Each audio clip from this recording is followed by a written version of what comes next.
പരിശുദ്ധ തൃത്വത്തിന് ആരാധനയും സ്തുതിയും മഹിമയും പുകഴ്ചയും എന്നേക്കും ഉണ്ടായിരിക്കും. ഒരു നല്ല പ്രഭാതം എല്ലാവർക്കും ആശംസിക്കുന്നു. കർത്താവിൽ പ്രിയരെ, വചനദ്യുതി എന്ന ഒരു ചെറിയ നാമകരണം നൽകിക്കൊണ്ടാണ് നാം ഇനി ശുശ്രൂഷ മുന്നോട്ട് കൊണ്ടുപോകുന്നത്. പരിശുദ്ധ നോമ്പിനെ പറ്റി നാം ചിന്തിക്കുകയായിരുന്നു. പരിശുദ്ധ നോമ്പിലെ എൻ്റെ മനസ്സിൽ ദൈവം നൽകുന്ന ചിന്തകളാണ് ഞാൻ നിങ്ങളുമായി പങ്കുവയ്ക്കുന്നത്. ഇന്ന് ചിന്തയായി ദൈവം നമുക്ക് നൽകുന്നത് പരിശുദ്ധ നോമ്പ് ദൈവ സാന്നിധ്യ സ്മരണ നമ്മിൽ ജനിപ്പിക്കുന്നു. ദൈവത്തോടൊത്ത് ആയിരിക്കുവാൻ, ആ ദൈവ സാന്നിധ്യത്തിൽ ജീവിക്കുവാൻ പരിശുദ്ധ നോമ്പ് നമ്മെ ക്ഷണിക്കുകയാണ്. ദൈവ സാന്നിധ്യത്തിൽ, പിതാവിൻ്റെ സാന്നിധ്യത്തിലായിരുന്നപ്പോൾ പത്രോസ് പറയുകയാണ്, നമുക്ക് 3 കൂടാരങ്ങൾ ഉണ്ടാക്കാം. ഒന്ന് നിനക്ക്, ഒന്ന് മോശയ്ക്ക്, ഒന്ന് ഏലിയായിക്ക്. പരിശുദ്ധ നോമ്പ് അനുഷ്ഠിക്കുന്നവൻ ദൈവ സാന്നിധ്യത്തിലാണ് ജീവിക്കുന്നത്. മറ്റിതര കാര്യങ്ങളെപ്പറ്റി ആ വ്യക്തിക്ക് ഒരു ചിന്തയും ഉണ്ടാവില്ല. ദൈവത്തിൻ്റെ സാന്നിധ്യം നമുക്കില്ലെങ്കിൽ നമ്മൾ അസ്വസ്ഥരായി മാറും.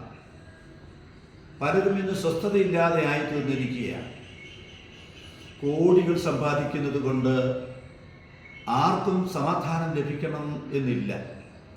എന്നാൽ ഒന്നും നേടുവാൻ സാധിക്കുന്നില്ലെങ്കിലും ഈശോയെ നേടുവാൻ സാധിച്ചാൽ അത് വലിയ നേട്ടമാണ്.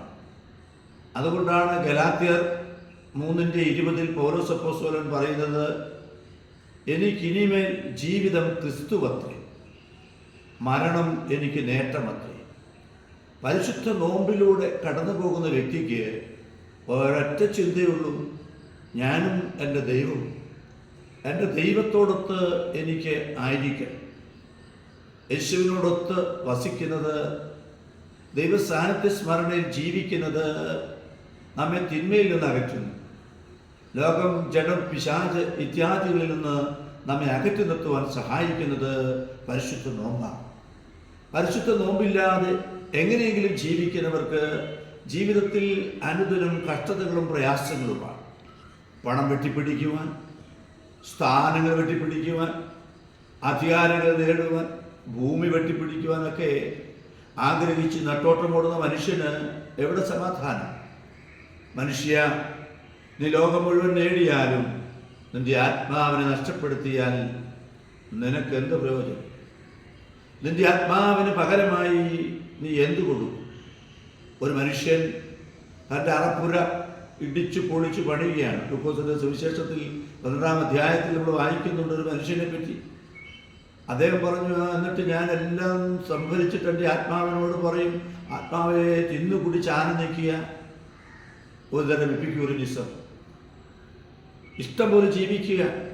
അന്ന് രാത്രിയിൽ ദൈവം അവനോട് സംസാരിക്കുന്നു, ഹേ മനുഷ്യ, നീ ഇത് മുഴുവൻ നേടിവെച്ചാലും ഇന്ന് രാത്രിയിൽ നിന്റെ ആത്മാവിനെ നിന്നിൽ നിന്ന് ആവശ്യപ്പെട്ടാൽ നിന്റെ ആത്മാവിന് പകരമായി നീ എന്തു കൊടുക്കും? നേടേണ്ടത് ദൈവസത്തയാണ്. ദൈവത്തിൻ്റെ സത്തയാണ് ആത്മാവ്. ഈ ആത്മാവിനെ നേടിയെടുക്കണമെന്ന് വരികിൽ, ദൈവസത്ത നേടിയെടുക്കണമെന്ന് വരികിൽ പരിശുദ്ധ നോമ്പിലൂടെ അല്ലാതെ ഒരു കാരണവശാലും സാധിക്കും. കാരണം കുരിശിലൂടെ മാത്രമേ രക്ഷയുള്ളൂ. കുരിശിൻ്റെ മർമ്മം സഹനമാണ്. സഹനത്തിലൂടെയാണ് കുരിശ് യഥാർത്ഥ കുരിശായി മാറിയത്. പ്രിയ വിശ്വാസികളെ, ദൈവമക്കളെ, കേൾക്കുന്നവരെ, ദൈവ സാന്നിധ്യ സ്മരണയിൽ നമുക്ക് ജീവിക്കാം. ഞാൻ എൻ്റെ ദൈവത്തിൻ്റെതാണ്, ദൈവം എൻ്റേതാണ്. ഈ ദൈവത്തെ മറ്റുള്ളവർക്ക് പകർന്നു കൊടുത്ത് ലോകത്തെ മുഴുവനും പ്രകാശമാനമാക്കി തീർക്കേണ്ടതും എൻ്റെ കടമയാണ്. അതിലെന്നെ ശാക്തീകരിക്കുന്നത് പരിശുദ്ധ നോമ്പാണെന്നും തിരിച്ചറിയുവാൻ, അതനുസരിച്ച് ദൈവ സാന്നിധ്യ സ്മരണയിൽ നമുക്ക് ജീവിക്കാം. ദൈവ സാന്നിധ്യ സ്മരണ ഒരനുഗ്രഹമാണ്. എല്ലാവർക്കും അത് നേടിയെടുക്കുവാൻ ക്ഷണമുണ്ട്. പക്ഷേ വിളിക്കപ്പെട്ടവർ അനേകം, തിരഞ്ഞെടുക്കപ്പെട്ടവരോ ചുരുക്കം. ദൈവം നിങ്ങളെല്ലാവരെയും